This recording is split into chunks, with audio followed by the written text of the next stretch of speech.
நீங்கள் பேரணி வரும்போது எங்கேருந்து எங்கே பேரணி வர்றீங்க, யார்கிட்ட பர்மிஷன் வாங்குறீங்க, எத்தனை பேர் கூட போகிறாங்க அப்படிங்கிற டீட்டெயில் வந்து மாநில அரசாங்கத்துக்கு தெரியணுமா வேண்டாமா? இந்த மாதிரி வந்து அந்த நிர்வாகத்தினுடைய ஆர்சிபி நிர்வாகத்தினுடைய ஒரு பதவியில் இருக்கக்கூடியவங்க கேஸ் பண்ணுறாங்க. அந்த நிகழ்ச்சி நடத்துனதுக்கு பர்மிஷன் கொடுக்கலன்னா அப்புறம் நீங்கள் என்னத்துக்கு கலந்துக்கிட்டீங்கன்னு கேட்குறேன் நான். அந்த நிகழ்ச்சி நீங்கள் பாருங்கள், வெளியில் 11 பேர் இறந்துருக்கான். 11 பேர் சேர்ந்த டீம் ஜெயிச்சிருக்குது, அதை கொண்டாட்டம். அது வெளியில் 11 பேர் இறந்துருக்கிறான். 50க்கு மேற்பட்டவர் வந்து ஹாஸ்பிட்டல் அனுமதிப்பட்டிருக்காங்க. உள்ள கொண்டாடிட்டு இருக்கிறாங்க. தைரியம் இருக்கா? மெக்காவில் இவ்வளோ பேர் கூட்டுறீங்களே, பகுத்தறிவான்னு கேட்கறதுக்கு உங்களுக்கு திராணி இருக்கான்னு கேட்குறேன். கிறிஸ்துமஸ் அன்னைக்கு சர்ச்சில் எவ்வளோ மக்கள் கூடுறாங்க. எதுக்குடா கூடுறீங்க? பகுத்தறிவு இல்லாதவங்களா? ஏண்டா போகிறீங்க அப்படின்னு சொல்ல துணிவு இருக்கா? அப்போ எங்கள் இந்துக்களுக்கு மட்டும் ஏன் உங்களுக்கு இந்த இப்படி வருது? மனோ தங்கராஜ் வந்து அதாவது குழந்தை குடிக்கக்கூடிய பாலில் இருக்கக்கூடிய வெண்ணெய் திருடக்கூடிய ஒரு ஆள். அப்படிப்பட்ட நபர் எங்களுடைய இந்து மதத்தையும் எங்கள் கோயிலை பற்றி பேசுறதுக்கு எந்த விதமான அருகதையும் கிடையாது.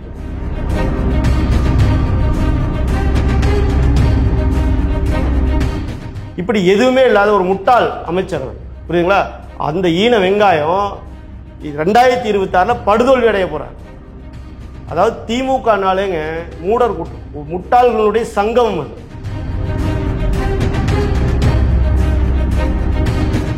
பெண்களை இப்போ இங்கே தமிழ்நாட்டை பொறுத்த வரைக்கும் திமுக அரசாங்கம் ஏற்கனவே பெண்களை எல்லாம் வந்து ஒரு பகடைக்காயை தான் பயன்படுத்திட்டு இருக்கிறாங்க. அவங்களுக்கு பாருங்க, இப்போ இருக்கக்கூடிய பாலியல் வன்புணர்வுக்கெல்லாம் முக்காவாசி காரணம் திமுக காரணம் தான் இருக்கிறான். அவருடைய அண்ணன் மதுரையில் அதிகாரத்தில் இருக்கும்போது, அவங்க அப்பா வந்து முதல்வராக இருக்கும்போது இவர்னால மதுரைக்கே போக முடியல.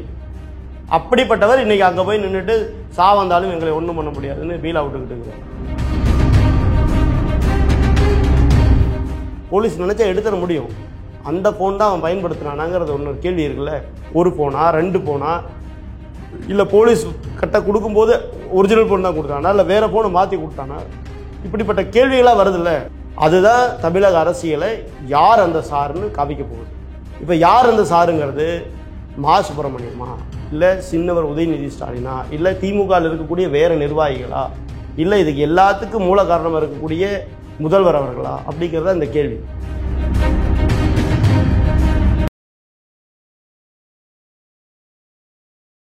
இளைய பாரதம் நேயர்களுக்கு வணக்கம். இன்று நம்மோடு இணைந்திருக்கும் சிறப்பு விருந்தினர் பாஜகவின் ஐடி விங்கை சார்ந்த மாநில செயலாளர் திரு விபின் பாஸ்கர் அவர்கள். வணக்கம். வணக்கம் மேடம். பெங்களூர் ராயல் சேலஞ்சர்ஸ் வந்து ஜெயிச்சதுலேருந்தே பார்த்தோம். அங்கே அந்த கொண்டாட்டத்தினால பெங்களூரில் வந்து ஸ்டாம்பேட் நடந்து மக்கள் அவங்களோட உயிரை வந்து பறி கொடுத்துருக்காங்க அப்படின்றது. ஸோ இந்த நிகழ்வை பற்றி நம்ம அமைச்சர் மனோ தங்கராஜ் அவர்கிட்ட கேள்வி எழுப்பப்பட்டிருக்கு. ஸோ அவர் வந்து அதை வந்து இன்னொரு விஷயம் கூட கம்பேர் பண்ணி அவர் பேசியிருக்காரு. அதாவது கோவில்லையும் இந்த மாதிரி கூட்டமாக வந்து மக்கள் வராங்க. ஸோ அதுவும் வந்து எனக்கு பார்க்கும்போது ஒரு நாகரீகமான சமூகமாக எனக்கு தெரியல அப்படின்ற ஒரு குற்றச்சாட்டை அவர் முன் வச்சிருக்காரு. இதற்கு பாஜகவின் முன்னாள் மாநில தலைவராக இருந்த அண்ணாமலை அவர்களும் இதற்கு வந்து எதிர்ப்பான ஒரு கருத்தை முன் வச்சிருக்காங்க. அதாவது மேடம், இதை வந்து 2 விதமாக பார்க்கணும். ஒன்று என்னன்னு கேட்டிங்கன்னா, இந்த கையாளாகாத அரசு கர்நாடக அரசு, அந்த அரசாங்கமும் இங்கே இருக்கக்கூடிய திமுக அரசாங்கமும் கையாளாகாத அரசாங்கமும் ஒன்று. அதை எப்படி அவர் ஒத்துக்குவார்? நீங்கள் அந்த பேட்டியில் அவர் சொல்லும் போது பார்த்துருந்தீங்க அப்படின்னா, இது அரசை குறை சொல்லலை அப்படின்னு சொல்லியிருப்பார். அரசை குறை சொல்லாமல் யார் சொல்லணும்? ஒரு அமைச்சரை கேட்டால் அங்கே என்ன நடக்குதோ அது உண்மையை சொல்லணும். நீங்கள் சம்மந்தமே இல்லாமையா கோயில் எழுக்கிறீங்க? அங்கே என்ன நடந்தது? அது வெற்றி 11:30 மணிக்கு மேலே வெற்றி பெற்றதாக அறிவிக்கிறாங்க. அடுத்த நாள் காலையில் அவங்க வந்து ஒரு பேரணி வர்றதா சொல்கிறாங்க. நீங்கள் பேரணி வரும்போது எங்கேருந்து எங்கே பேரணி வர்றீங்க, யார்கிட்ட பர்மிஷன் வாங்குனீங்க, எத்தனை பேர் கூட போகிறாங்க அப்படிங்கிற டீட்டெயில் வந்து மாநில அரசாங்கத்துக்கு தெரியணுமா வேண்டாமா? ஒரு போலீஸ் ஆஃபீஸருக்கு தெரியணுமா வேண்டாமா? எதுவுமே கிடையாது. அது பெங்களூரை பொறுத்த வரைக்கும் ஒஸ்ட் டிராஃபிக், வேர்ல்டுலேயே ஒஸ்ட் டிராஃபிக் எங்கிட்டனா பெங்களூர் தான். அந்த மாதிரி இருக்கக்கூடிய இடத்துல ஒரு நிகழ்ச்சி நடத்தும் போது ஒரு திட்டமிடல் வேணுமா வேண்டாமா? ஆனால் இன்னைக்கு நம்ம பேசிட்டு இருக்கிற இந்த நேரத்தில் சித்தராமையா வந்து ஒரு 4-5 பேர் மேலே கேஸ் போட்டிருக்கிறதா சொல்லியிருக்காரு. ப்ரெஸ் மீட் பண்ணிட்டு இருந்தார். இப்போ நீங்கள் யோசிச்சு பாருங்கள், யார் மேலே ஃபஸ்ட்டு கேஸு போடணும்? அந்த ஆர்சிபி அணி அங்கேருந்து வரும்போது அந்த கொடி 2 தூக்கிட்டு போனார் இல்லையா, ஆர்சிபியுடைய கொடியையும் காரில் வச்சு தூக்கிட்டு போனார் இல்லையா துணை முதல்வர், அவர் மேலே கேஸை போட்டோம். அவர் தானே முதல் குற்றவாளி. அவர் போய் ஏர்போர்ட்டில் போய் வரவேற்கிறார். இல்லை ஐபிஎல் அவங்கள அந்த தரப்புல அவங்க என்ன சொல்லியிருக்காங்க, நாங்கள் இந்த மாதிரி எந்த கொண்டாட்டமும் வைக்கல, மக்களாம் வந்து அவங்களா பண்ண விஷயம். ஸோ அது போலீஸையும் நம்ம வந்து எப்படி குறை சொல்ல முடியும்? மக்களாம் வந்து ஒரு விஷயத்தை வந்து ப்ரிகாஷனாக பண்ணி. அதுதான் நான் சொல்ல வரேன். இப்போ வந்து முதல்வர், துணை முதல்வர், அதை வந்து அந்த போலீஸை வந்து கண்ட்ரோல் பண்ணக்கூடிய இடத்துல இருக்கக்கூடியவங்க அவங்க முன்னாடி நிற்கிறாங்க. அவங்க அந்த கொண்டாட்டத்தில் இந்த அணி வெற்றி பெற்றிருக்கு, அதை வந்து காங்கிரஸோடைய வெற்றியாக கொண்டாடணும்னு அவங்க முன்னாடி போய் நிற்கிறாங்க. இல்லைன்னா வந்து அவர் ஏங்க கொடி எடுத்துகிட்டு காரில் போகிறார், ஆர்சிபி கொடி எடுத்துகிட்டு ரசிகர் மாதிரி காரில் போயிட்டு இருக்கிறார், போய் ஏர்போர்ட் போய் வரவேற்கிறார். நீங்கள் அதை செய்யறதுக்கு முன்னாடி அங்கே ஏற்பாடு பண்ணணுமே வேண்டாமா? இப்போ இதை பண்ணணும் போது நீங்கள் ஏற்பாடு பண்ணணும்ல, எத்தனை பேர் வருவாங்க, எத்தனை பேர் எந்தெந்த இடத்துல தடுப்பு பண்ணணும், மக்களை வந்து 28,000 பேர் வரக்கூடிய இடத்துல 7.5 லட்சம் பேர் விட்டது யார்? 7.5 லட்சம் மக்களுக்கு மேலே இல்லைங்க. அங்கே 7ஆம் நம்பர் கேட்டில் பாஸ் தர்றாங்க, அங்கே போக அது உண்மையாலுமே அது பாஸ் இருக்கா இல்லை டிக்கெட் வாங்கிட்டு போகணுமா யாருக்காவது தெரியுமா? அது யாருக்குமே தெரியாது. திடீர்னு நடத்தப்பட்ட அது கூட்டம், அதுக்கு அனுமதி கொடுத்தது நீங்கள் தானே. அனுமதி கொடுக்கலன்னா முதல் குற்றவாளி நீங்கள் தானே, காங்கிரஸ் அரசாங்கம் தானே. அனுமதி அவங்க தரல. நீங்கள் வந்து கேஸ் போட்டிருக்கிறீங்க. இந்த மாதிரி வந்து அந்த நிர்வாகத்தினுடைய ஆர்சிபி நிர்வாகத்தினுடைய ஒரு பதவியில் இருக்கக்கூடியவங்க கேஸ் போடுறீங்க. அந்த நிகழ்ச்சி நடத்துனதுக்கு பர்மிஷன் கொடுக்கலன்னா அப்புறம் நீங்கள் என்னத்துக்கு கலந்துக்கிட்டீங்கன்னு கேட்குறேன் நான். அந்த நிகழ்ச்சி நீங்கள் பாருங்கள், வெளியில் 11 பேர் இறந்துருக்கான், 11 பேர் சேர்ந்த டீம் ஜெயிச்சிருக்குது, அதை கொண்டாட்டம். அது வெளியில் 11 பேர் இறந்துருக்கிறான், 50க்கு மேற்பட்டவர் வந்து ஹாஸ்பிட்டல் அனுமதிப்பட்டிருக்கிறாங்க, உள்ளே கொண்டாடிட்டு இருக்கிறாங்க. வெளியில் வந்து இறந்த இது சத்தம் கேட்குது, புரியுதுங்களா, அழுகுரல் கேட்குது, உள்ள வெற்றி கொண்டாட்டம். சிவகுமார் என்ன பண்ணிக்கிட்டு இருக்கிறார், ரீல்ஸ் போட்டுக்கிட்டு இருக்கிறார். இதுதான் அங்கே இருக்கக்கூடிய நிலைமை. இதை பாருங்கள், இது எதோட ஒப்பிடலான்னா சென்னையில் நம்மளுடைய விமானப்படையத்துலேருந்து ஒத்திகை பண்ணாங்க. அந்த இது பண்ணும்போது அவங்க வந்து ஒரு 45 நாளைக்கு முன்னாடியே தமிழக அரசாங்கத்தை கூப்பிட்டு அதிகாரிகள்லாம் கூப்பிட்டு இந்த மாதிரி நடத்த போகிறோம், நீங்கள் பாதுகாப்பு ஏற்பாடுகள்லாம் பண்ணுங்கன்னு சொல்லியும் இது வந்து எதுவுமே இல்லாமல் அது சொல்லியும் இருந்து போனாங்க. இவங்க என்ன பண்ணாங்க, முதல்வரும் துணைவியாரும் இருக்கக்கூடிய அமைச்சர்கள் எல்லாம் கொடை சூழ போய் உட்காந்து அதை வான வேடிக்கை பார்த்துட்டு இருந்துட்டு 5 பேர் இறந்து போனாங்க. எங்களுக்கு தெரியாது, விமானப்படை தான் பண்ணணும் அப்படின்னு பேட்டியெல்லாம் கொடுத்தாங்க. நாங்களாம் பண்ண முடியாதுங்க, விமானப்படை தான் பண்ணணும் அப்படி. தண்ணி இல்லாமல் இறந்தது பார்த்தீங்களா நம்ம மக்கள். அந்த தண்ணி எவ்வளோ ஒரு அவலம். என்ன சொல்றாங்க, இப்போ கும்பமேளாவில் வந்து பல கோடி பேர் வரும்போது அதில் ஒரு குறிப்பிட்ட மரணம் நடக்குது. இப்போ டெல்லியில் அந்த நேரம் ஸ்டாம்பேட் நடந்தது அப்படின்றப்போ இவ்வளோ பெரிய கூட்டத்தில் நாங்கள் கண்ட்ரோல் பண்ணியும் இவ்வளோ உயிர்கள் தானே போச்சு அப்படின்ற ஒரு அவங்க சைடில் ஒரு தரப்பில் வைக்கிறாங்க. அதே மாதிரி தான் அவங்களும் சொல்கிறாங்க, சென்னையிலையும் நடந்த அந்த விஷயத்துக்கு வந்து இத்தனை பேர் வந்ததில் நாங்கள் எங்களால் எவ்வளோ முடியுமோ அவ்வளோ நாங்கள் பார்த்தோம், ஆம்புலன்ஸ் வந்து பல விஷயம் வச்சுருந்தோம் நாங்கள். ஆனால் இருந்தாலும் இவ்வளோ வந்த கூட்டத்தில் ஒரு 5 உயிர்கள் வந்து போயிருக்கு அப்படின்றது அவங்க இல்லைங்க. தண்ணியே எங்கேயும் வைக்க கிடையாது, ஆம்புலன்ஸ் கிடையாது, ஆம்புலன்ஸ் டிரைவர்லாம் அந்த ஷோவை பார்க்க போயிட்டாங்க, புரியுதுங்களா. தண்ணி இல்லாமல் நீங்கள் பார்த்துருப்பீங்க அந்த வீடியோஸை, தண்ணின்னு கேட்டு இறந்தவங்க இருக்கிறாங்க. அப்போது அதுக்கு உண்டான முதல் குற்றவாளி யார்? திமுக அரசாங்கம். திமுக அரசாங்கம் வந்து அதுக்கு அந்த இவங்களாவது இன்னைக்கு வந்து 4 பேருக்கு மேலே கேஸ் போட்டிருக்கிறாங்க. கர்நாடகாவாவது, தமிழ்நாடு அரசாங்கம் யார் மேலே கேஸ் போட்டாங்க? விசாரணை குழுவாவது ஒன்று அமைச்சிருக்காங்களா? அப்படிப்பட்ட இந்த கேடுகட்ட அரசாங்கத்தினுடைய அமைச்சராக இருக்கக்கூடியவர் பேட்டி கொடுக்கும்போது சொல்கிறாரு, கோயிலுக்கெல்லாம் போகிறது வந்து பகுத்தறிவு, எனக்கு தெரிஞ்ச இதெல்லாம் ஒரு பகுத்தறிவான்னு எனக்கு தெரியல அப்படிங்கிற. அதே மாதிரி தான் அந்த நிகழ்ச்சிக்கு வந்தவங்களையும் சொல்கிறார், கிரிக்கெட் அந்த மட்டையை தொடாதவர்களாக அதை பார்க்க போனாங்க அப்படின்னா. அப்போ முதல் தலைமுறையாக ஓட்டு போட வர்றாங்கல்ல, அவங்களுக்காக ஓட்டு போட தெரியுமா? வர வேண்டாம்னு சொல்ல தைரியம் இருக்கா உங்களுக்கு? நீங்கள் எங்கள் தலைவரை பார்க்க வராதீங்கன்னு சொல்ல தைரியம் இருக்கா? எங்கள் திமுகவுக்கு ஓட்டு போட வராதீங்கன்னு சொல்ல தைரியம் இருக்கா? அவங்கெல்லாம் ஓட்டு போட்டு தான் நீங்கள் வந்து உட்காந்துருக்கிறீங்க. இல்லை அவங்க இப்போ இவர் சொன்ன மாதிரியே பேட்டே பிடிக்க தெரியாதவங்க அப்படிங்கிற மாதிரி. சரி, இவங்கெல்லாம் வந்து அந்த உங்களுக்கெல்லாம் ஓட்டு போட்டவங்களாம் எம்எல்ஏவாக இருந்துட்டு அவங்களுக்கு ஓட்டு போட்டாங்க, அவங்களாம் சாதாரண மக்கள் தானே, அது மட்டும் உங்களுக்கு இனிக்குது. இது இப்படி பேசலாமா மோளு? இல்லை, மனோதரத்தில் கோவிலை வந்து ஒப்பிட்டு பேசியிருக்காரு இந்த கூட்டமாக. அப்போ இன்னொரு தரப்பில் பார்க்கும்போது கோவிலில் மட்டும்தான் கூட்டம் வருதா, பள்ளிகளில் வரலையா, இல்லை சர்ச்சில் வரலையா? அதை தான் நான் கேட்குறேன். அதாவது மெக்கால அங்கே இஸ்லாமியர்கள் வந்து அவ்வளோ பேர் போகிறாங்க. அங்கே வந்து குறைஞ்சது ஒரு 5 லட்சத்துலேருந்து 50 லட்சம் வரைக்கெல்லாம் போகிற மக்கள் எல்லாம் இருக்கிறாங்க. அந்த மாதிரி டைம்லாம் இருக்குது. இப்போ அங்கே போகிறதுக்கு நீங்கள் எதாவது பேசுவீங்களா? தைரியம் இருக்கா? மெக்காவில் இவ்வளோ பேர் கூடுறீங்களே, பகுத்தறிவான்னு கேட்குறதுக்கு உங்களுக்கு திராணி இருக்கான்னு கேட்குறேன். கிறிஸ்மஸ் அன்னைக்கு சர்ச்சில் எவ்வளோ மக்கள் கூடுறாங்க, எதுக்குடா கூடுறீங்க? பகுத்தறிவு இல்லாதவங்களா? ஏண்டா போகிறீங்க? அப்படின்னு சொல்ல துணிவு இருக்கா? அப்போ எங்கள் இந்துக்களுக்கு மட்டும் ஏன் உங்களுக்கு இந்த இப்படி வருது? இல்லை, எஸ்டி சூர்யா அவர்களும் அவரோட ட்விட்டர் பக்கத்தில் போடும்போது எக்ஸலத்தில் அவரும் கேட்குறாரு, இப்போ நீங்கள் வந்து இது ஒரு நாகரீகமான சமுதாயம் இல்லை அப்படின்னு நீங்கள் சொல்கிறீங்க. அப்படி பார்த்தா துர்கா ஸ்டாலின் அவர்கள் கோவில் போகிறாங்க, சபரீஷன் அவர்கள் அந்த மாதிரி திமுக குடும்பத்தில் இருக்கவங்க கோவில் போகிறாங்க. அப்போ நீங்களும் சொல்கிறீங்களா துர்கா ஸ்டாலின் அவங்க போன்றவர்களுக்கும் வந்து நாகரீகம் இல்லையா அப்படின்ற கேள்வி சூர்யா அவர்கள் வைக்கிறார். நியாயமான கேள்வி தானே. துர்கா ஸ்டாலின் அவர்கள் போகாத கோயில் கிடையாது. இல்லை, அது ஒரு குடும்பம் இல்லையா? அதை வந்து அரசியலில் வந்து இழுக்க வேண்டிய தேவை. நீங்கள் யார் கேட்குறீங்க? நாகரிகமற்ற சமுதாயம் தானே பேசுகிறீங்க. அப்போ அவங்களுடைய இடத்துல இருந்து, பகுத்தறிவு பேசக்கூடிய இடத்துல இருந்து அவங்களையும் நம்ம போய் கேட்குறோம்ல. உங்கள் இடத்துலையே இருக்கிறாங்களே, அவங்கள உங்களால் கேட்க முடியுமா? இதே யோசனை பாருங்கள். இது எதுக்காக இந்த கோயிலை இப்போ இழுக்கிறாங்க அப்படின்னா, இப்போ நம்ம ஜூன் 22 முருகர் மாநாடு மதுரையில் நடக்க போகுது. அது மிகப்பெரிய அளவில் ஒரு பாதிப்பை திமுகவுக்கு உண்டாக போகுது. அதிர்வலைகளை தமிழ்நாட்டில் உருவாக போகுது. சேர்வாவு சொல்றாரு, இது முருக பக்தர்கள் மாநாடு கிடையாது, இது சங்கியுடைய மாநாடு அப்படின்ட்டு. சங்கினா யாருங்க? அவர் மண்ணை நேசிக்கிறவங்க தானே சங்கி. இந்த தேசத்தை நேசிக்கிறவங்க தானே சங்கி. இந்த கோயில்களை கொண்டாடுறவங்க தானே சங்கி. இந்த கடவுள்களை கொண்டாடுறவங்க தானே சங்கி. இல்ல, நீங்க ஒரு அரசியல் இந்து முன்னணி பண்றாங்க. நீங்க கடவுள் இல்லைங்கிறவங்களா யாரு? பகுத்தறிவுவாதிகள். கடவுள் இருக்கிறன்னு சொல்றவங்களா யாரு? சங்கி. அப்போ அந்த கடவுள் இருக்கிறவங்களை கூட இடம் தானே மதுரை. அந்த கூட்டத்தை தடுத்து நிறுத்தணும், அந்த கூட்டத்துக்கு ஏதாவது பிரச்சனை உருவாக்கணும் தான் நேற்று அவர் பேசிக்கிறேன். பழனியில நாங்க நடத்துனது வந்து மக்களுக்காக, ஒரு பக்தர்களுக்காக நாங்க பண்ணுவோம். இவங்க பண்றது வந்து ஒரு அரசியல். மதுரையில நடத்துனது முதல்வர் ஸ்டாலின் அவர்களுக்கு பாராட்டு விழா. புரியுதுங்களா? அங்கே வந்தவங்கள என்ன பேசுனாங்க? சுகி சிவமெல்லாம் என்ன பேசினாரு? அவர் இன்னைக்கு எந்த மதத்தில் இருக்கிறாரு? அவரெல்லாம் என்னங்க பேசினாரு? முதல்வர் அவர்களை பற்றி தான் பாராட்டி பேசினாங்க. புரியுதுங்களா? கோயில் இடித்தவங்களை பற்றி பாராட்டு விழா அங்கே நடக்குது மதுரையில், இதில் பழனியில். ஆனால் இது அப்படி கிடையாது. இது வந்து முருகர் பக்தர்களை ஒன்று கூட்டக்கூடிய கூட்டம். புரியுதுங்களா? இவர் சொல்கிறார்ல சேகர் பாபு, கருப்பர் கூட்டம் இருக்கு இல்லையா, அவங்கள என்ன பண்ணீங்க? கந்தசஷ்டி கவசத்தை கேவலமாக பேசினேன், அவங்களை என்ன பண்ணீங்கன்னு கேட்குறேன். எவ்வளோ பெரிய போராட்டத்துக்கு அப்புறம் நீங்கள் அரெஸ்ட் பண்ணீங்க, விடுதலை பண்ணீங்க. இதுதானே இங்கே நடக்குது திராவிட அரசில். அவங்கள பொறுத்த வரைக்கும் ஓட்டுக்காகத்தான் இந்துக்கள். சரிங்களா? ஓட்டு வாங்கி முடித்தான்னா வேறு மாதிரி பேசுவான். இதே மாதிரி இஸ்லாமியரில் பேச முடியுமா? இதே மாதிரி கிறிஸ்துவில் பேச முடியுமா? அவன் இந்த கோயிலை பற்றி பேச முடியுமா?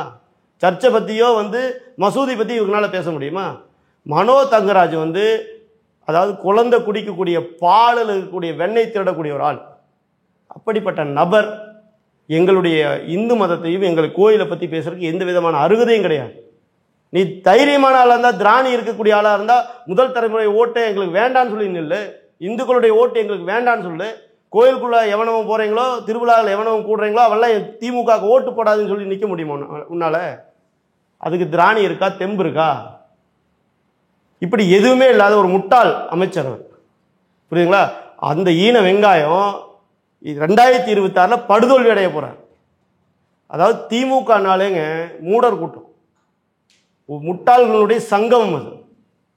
அவங்கெல்லாம் இந்துக்களையும் இந்து கோயில்களை பற்றியும் கவலைப்பட வேண்டிய அவசியமே கிடையாது.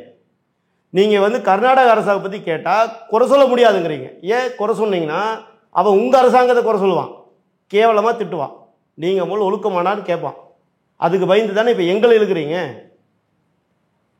இப்போது வேல்முருகன் அவர்கள் விஜய் அவர்கள் இந்த பல வருஷமாகவே பார்த்துட்டு வரும். இப்போ அவர் லைம்லைட்டில் வந்ததுக்கப்புறமா அதை மேடை போட்டு இந்த மாதிரி ஒரு விஷயம் பண்ணிகிட்டு இருக்கார். ஸோ அதில் மாணவர்கள் அண்ணா அப்படின்னு கூப்பிட்றதும், அவர் ஒரு அண்ணன் ஸ்தானத்துலையோ இல்லை ஒரு அப்பா ஸ்தானத்துலையோ இந்த ஒரு விஷயத்தை பண்ணுறது அப்படின்றது, அது பின்னாடி அரசியலோ எதுவானாலும் இருக்கலாம். ஆனால் பண்ணுற ஒரு விஷயம் அப்படின்றது அந்த குழந்தைங்களுக்கு ஒரு ஊக்குவிக்கும் விதமாக இருக்குது. பலரும் நான் போன வருடம் வாங்கினேன், முந்தின வருடம் வாங்கினேன், என் தம்பிக்கும் பார்க்கணும்னு தோணுச்சு, அப்போ மார்க் எடுத்தால் பார்க்கலாம் இல்லை விஜய் அப்படின்ற காரணத்துக்காக குழந்தைங்க நல்லா படிக்கிறாங்கன்றது அது ஒரு பாசிட்டிவ் விஷயமா பார்க்கலாம். அதை ரொம்பவே கொச்சைப்படுத்தும் ரீதியாக வேல்முருகன் அவர்கள் ஒரு கருத்தை முன்வைக்கிறாரு. அவருடைய அவர் சொல்லும் அந்த விதமும் அந்த கருத்தோ சரின்னு தோணுது. ஏன்னா அதுக்கப்புறம் அவர் அதை அப்ஜெக்ட் பண்ணுறாருல, நான் அந்த மாதிரி நான் பேசலைன்னு சொல்கிறார். இல்லை, வேல்முருகன் அவர்கள் பேசியது மிகவும் கண்டிக்கத்தக்கது. அவர் விஜய் அவர்களுடைய அந்த மாணவர்களுக்கு பரிசளிப்பு விழாவில் விஜய் அவர்களை வேறு விதமாக விமர்சனம் பண்ணியிருக்கலாம். விஜய் சொன்னார், யார் நல்லவங்களோ யார் ஊழல் செய்யாதவங்களோ அவங்களுக்கு நீங்கள் ஓட்டு போடணும் அப்படின்னாரு. நீங்கள் சைக்கிள் எடுத்துகிட்டு திமுகவோட கொடி எடுத்துகிட்டு அந்த முகக்கவசம் போட்டு சைக்கிளில் போனீங்களே, அப்போ உங்களுக்கு தெரியாதா திமுக எந்த மாதிரி? அது ஊழல் கட்சின்னு உங்களுக்கு தெரியாதா? அவங்க அந்த மக்களுக்கு நல்லது செய்வாங்களா கெட்டது செய்வாங்களான்னு உங்களுக்கு தெரியாதா? இப்படி நிறையா விமர்சனங்களை வேல்முருகன் அவர்கள் விஜய் மேலே வச்சுருக்கலாம். அதை விட்டுட்டு பெண்களை தரம் தாழ்த்து பேசுகிறது முதல் தவறு. ஏன்னா நீங்கள் இந்த பண்ணினதுக்கு அங்கே போய் லிப் டு லிப் கிஸ் கொடுத்ததுக்கு வேறு ஏதாவது செய்யலான்னு சொன்னதெல்லாம் வந்து ஒரு ஆபாசத்தினுடைய உச்சம். இது வன்மையாக கண்டிக்கத்தக்கது. எங்களுடைய முன்னாள் மாநில தலைவர் மேதகு முன்னாள் ஆளுநர் அவர்கள், தமிழிசை அக்கா அவர்கள் மிக கடுமையாக கண்டனம் தெரிவிச்சிருக்காங்க. இப்படிப்பட்ட விமர்சனத்தை ஒரு எம்எல்ஏ கிட்டேருந்து நாங்கள் எதிர்பார்க்கல. இவ்வளோ ஒரு கேவலமான ஒரு மனுஷனாக இவர் இருப்பாரே நாங்கள் நினச்சி கூட பார்க்கல. அப்படிப்பட்ட ஒரு விமர்சனம் அது. ஏன்னா பெண்களை இப்போ இங்கே தமிழ்நாட்டை பொறுத்த வரைக்கும் திமுக அரசாங்கம் ஏற்கனவே பெண்களை எல்லாம் வந்து ஒரு பகடைக்காயாக தான் பயன்படுத்திட்டு இருக்கிறாங்க. அவங்களுக்கு பாருங்கள், இப்போ இருக்கக்கூடிய பாலியல் வன்புணர்வுக்கு எல்லாம் முக்கால்வாசி காரணம் திமுக காரணமாக தான் இருக்கிறான். அப்படிப்பட்ட இப்போ நம்ம சும்மா ஒன்றும் சொல்லலை, போலீஸ்காரராக இருந்தாலே இடுப்பை கிள்றான்.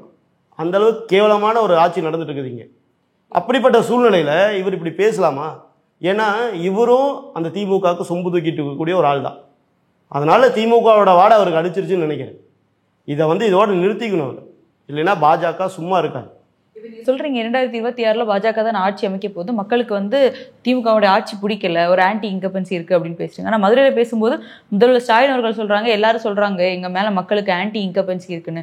இது ஆன்டி இன்கம்பன்சி எல்லாம் கிடையாது, மக்களுக்கு எங்கள் மேலே ப்ரோ இன்கம்பன்சி தான் இருக்குது, அடுத்ததும் கழகத்துடைய ஆட்சி தான் அமைய போகுது அப்படின்றும் பாஜக அதிமுகவோட இந்த கூட்டணியும் வந்து சரியானது இல்லை அப்படின்ற ஒரு கருத்தை முன்வைக்கிறார். அதாவதுங்க, அவர் வந்து முடிய போகுது ஆட்சி அப்படிங்கிறது மிக தெளிவாக தெரியுது. அதை வந்து சமாளிக்கிறார். இப்போ நீங்கள் வந்து அங்கே பேசும்போது கூட அவர் சொல்லியிருந்தார், எந்த வந்தாலும் எங்களை ஒன்றும் செய்ய முடியாதுன்னாரு. அந்த மதுரைக்கு நீங்கள் எத்தனை வருஷம் கழித்து போனீங்க? உங்கள் அண்ணன் அதிகாரத்தில் இருக்கும்போது உங்களால் அங்கே போக முடிஞ்சுதா? நீங்கள்லாம் வந்து அமித்ஷா பற்றி பேசலாமா?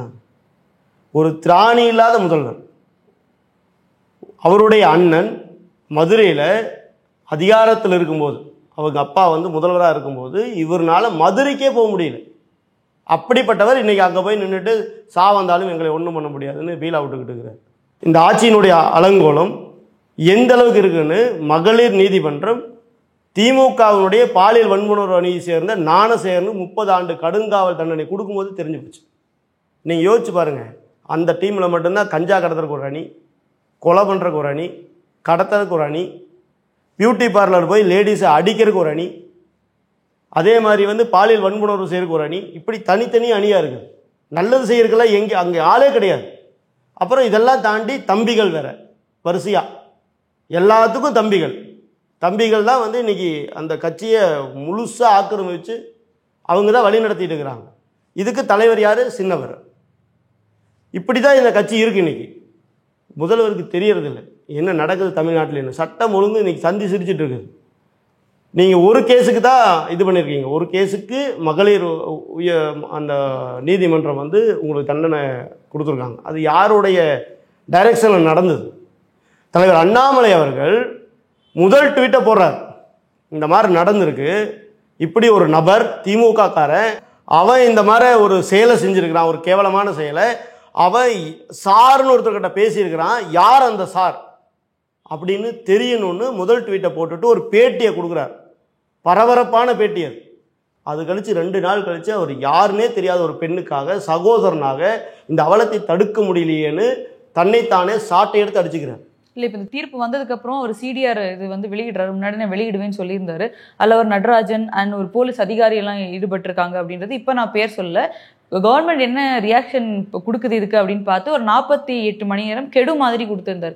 அந்த 48 மணி நேரம் முடிந்து விட்டது. ஆனால் இதுவும் அண்ணாமலை அவர்கள் யார் பேருமோ எதுவுமே அவர் சொன்ன மாதிரி அடுத்த வாக்கை காப்பாற்ற இல்லை, வருவார், கண்டிப்பாக தருவார். நான் தான் திருப்பி சொல்கிறேன் பாருங்க, அவர் சாட்டை எடுத்து அந்த பெண்ணுக்காக, யாருன்னே தெரியாத பெண்ணுக்காக அடிச்சுக்கிட்டார். முருகர்கிட்ட வேண்டிக்கிறேன்னார். அதனோட பலனாக தான் இன்றைக்கி ஞானசேகரனுக்கு 30 ஆண்டு கடுங்காவல் தண்டனை கிடைச்சது. அப்போ கூட அவர் சொன்னார், இடையில ஒரு பேட்டியில் சொன்னார், அந்த சிடிஆரை வந்து யாரோட பேசியிருக்காங்கிறது எங்கிட்ட இருக்குது, அந்த விசாரணை குழு வந்து சரியான முறையில் போகுதா இல்லையான்னு நான் பார்ப்பேன். அந்த ஞானசேகரனை தவிர மீதி இருக்கிற ஆளுகளுக்கெல்லாம் தண்டனை கிடைக்கலன்னா நான் ரிலீஸ் பண்ணுவேன்னார். சொன்னதை செஞ்சார். என்னைக்கு செஞ்சார்? அந்த தீர்ப்பு வந்து அடுத்த நாளே செஞ்சார். அதில் தான் திமுகவுக்கு பயம் வந்துருச்சு. உடனே காய்ச்சல் வந்துருச்சு உதயநிதி அவர்களுக்கு. தன்னுடைய பேர் அதில் இருக்குமோங்கிற பயம் வந்துருச்சு. நிறையா பேருக்கு, திமுக காரனுக்கு எல்லாத்துக்குமே என்ன பயம்னா, அண்ணாமலை யார் பேரை சொல்ல போகிறாரு, என்ன நடக்க போகுது, அரசியல் அதிர்வலைகளை வந்து உண்டாக்கக்கூடிய அந்த பேட்டியை இன்னொரு திருப்பி அவர் 48 மணி நேரம் முடிஞ்சு கொடுக்குறேன்னு சொன்னார் இல்லையா, கொடுத்தாருன்னா தமிழக அரசியல் வேற மாதிரி மாறும். இந்த அரசாங்கம் இருக்குமா இல்லையானே தெரியாத அளவுக்கு மாறும். இந்த மா சுப்பிரமணியம் அவர்களுக்கும் வந்து அந்த தொலைபேசி கான்வர்சேஷன்ல அவருக்கும் ஈடுபாடு இருக்குன்ற மாதிரி அவருடைய பேரையும் ஆமாங்க, சிடிஆருடைய ரிப்போர்ட் அவர் கொடுத்துட்டார். சிடிஆருடைய ரிப்போர்ட் என்ன கொடுத்தாரு, இந்த ஞானசேகரன் ஃப்ளைட் மோட்டில் இருந்து வந்த உடனே 8:55க்கு முதல்ல பேசிய நபர் போலீஸ் அதிகாரி. ஏங்க, ஒரு குற்ற செயல் செய்கிறவன் எவ்வளவு நெஞ்சழுத்தம் இருந்தா, எவ்வளவு அந்த போலீஸ் அதிகாரிகளோட தொடர்பு இருந்தா, அந்த போலீஸ் அதிகாரிகளோட நெருக்கம் இருந்தா, ஒரு குற்ற செயல் செஞ்சுட்டு அந்த குற்ற உணர்வே இல்லாமல் அதை யார் தட்டி கேட்கக்கூடிய இடத்துல இருக்கிறாங்களோ அந்த போலீஸ் அதிகாரிக்கு ஃபோன் பண்ணுறானுங்க. இல்லையா அப்போ பண்ணி என்ன பேசினார்ன்றது நமக்கு தெரியல. இல்லைங்க, நீங்கள் என்ன வேணால் பேசியிருக்கட்டும், அப்படிப்பட்ட நபர் அப்படி குற்ற செயல் செஞ்சுட்டோங்கிற ஒரு குற்ற உணர்வே இல்லாமல் ஒரு போலீஸ் அதிகாரிகிட்ட யாராலையும் பேச முடியாது. அப்படி சாதாரணமாக பேசிட முடியாது. அவ்வளவு நெருக்கம் இருந்தால் தான் அந்த நம்ம குற்றம் செஞ்சுருக்கிறதே குற்றம் இல்லைன்னு நினச்சா மட்டும்தான் அது பேர் பேச முடியும். இல்லை எதிர்த்தாப்புல பேசக்கூடிய நபரும் அப்படிப்பட்ட நபராக இருந்தால் தான் பேச முடியும். அடுத்தது, இது பேசி முடிச்சோடனே கோட்டூர் சண்முகங்கிட்ட பேசுகிறார். கோட்டூர் சண்முகங்கிட்ட எத்தனை தடவை பேசியிருக்கிறாங்கிற தலைவர் அண்ணாமலை அவர்களுடைய அந்த சிடிஆர் ரிப்போர்ட்டில் சொல்கிறார். அடுத்தது, கோட்டூர் சண்முகம் மா சுப்பிரமணியம் கிட்ட பேசுகிறார். மா சுப்பிரமணியம் யார்கிட்ட பேசினார் அப்படிங்கிறதெல்லாம் தான் இனிமேல் ரிலீஸ் ஆக போகுது. புரியுதுங்களா? இப்போ 24ஆம் தேதி அரெஸ்ட் ஆன ஞானசேகரன் சாயந்தரம் ரிலீஸ் ஆக வேண்டிய அவசியம் என்ன இருக்குன்னு கேட்குறேன். இன்றைக்கி நிறைய பேர் சமூக ஊடக பிரிவில் பார்த்தீங்கன்னா அந்த யூடியூப் சேனலில் அதாவது ஞானசேகரன் முட்டு கொடுக்குறாங்க, கோட்டூர் சண்முகத்துக்கு முட்டு கொடுக்குறாங்க, மா சுப்பிரமணியத்துக்கு முட்டு கொடுக்குறாங்க. அது எப்படிங்க, அவர் அரெஸ்ட் ஆனார், அவர் ஃபோனில் எதுவுமே இல்லைங்க, போலீஸ் வந்து அதை வந்து கிராக் பண்ண முயற்சி பண்ணாங்க, அதனால் எதுவுமே இல்லைன்னு சொல்லி அவர் மேலே இருக்கக்கூடிய அவரை வந்து கண்காணிச்சுட்டே இருந்தாங்க, அதனால் விடுதலை பண்ணிட்டாங்க. ஏங்க, போலீஸ் நினச்சா 1 மணி நேரத்தில் கண்டுபிடிச்சிடலாங்க, அந்த ஃபோனை கிராக் பண்ண முடியாது, அவ்வளவு தொழில்நுட்பம் நம்மக்கிட்ட இருக்குது.